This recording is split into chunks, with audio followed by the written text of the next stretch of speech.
गंगा नदी के किनारे एक साधु रहते थे। वे न केवल विद्वान थे बल्कि उनके पास जादुई शक्तियाँ भी थीं।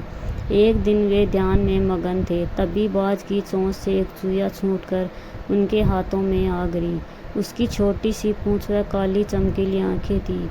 उन्हें वह बहुत अच्छी लगी, पर घर ले जाने से पहले उन्होंने जादुई मंत्रों के प्रयोग से उसे एक लड़की में बदल दिया।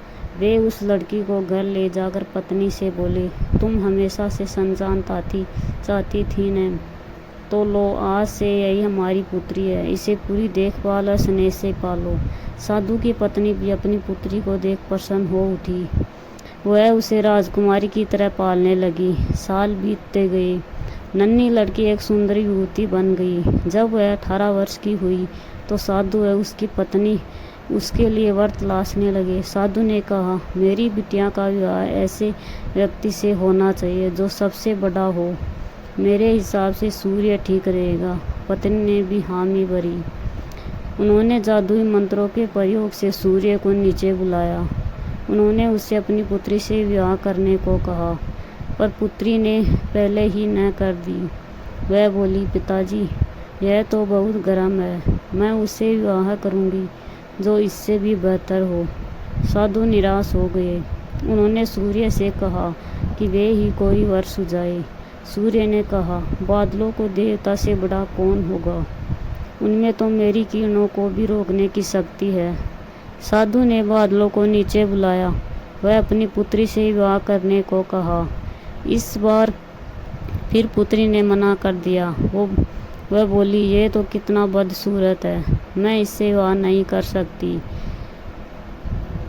ने बादल देवता से कहा कि वही कोई अच्छा वर सुझा दे।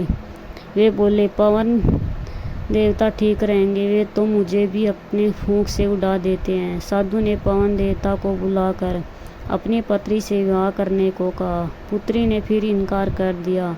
वह बोली, मैं इससे शादी नहीं करूंगी, ये तो कहीं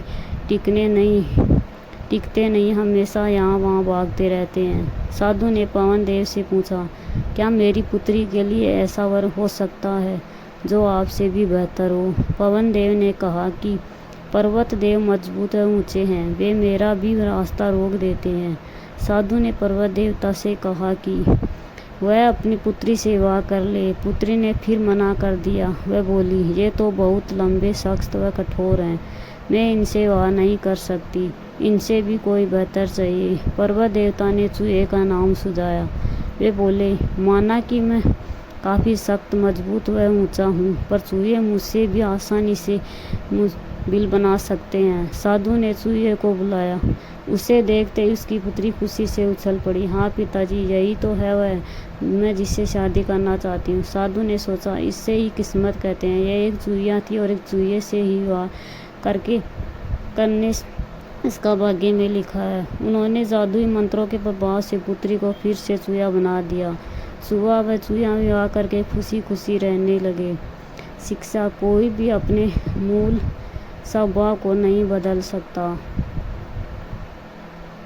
थैंक यू।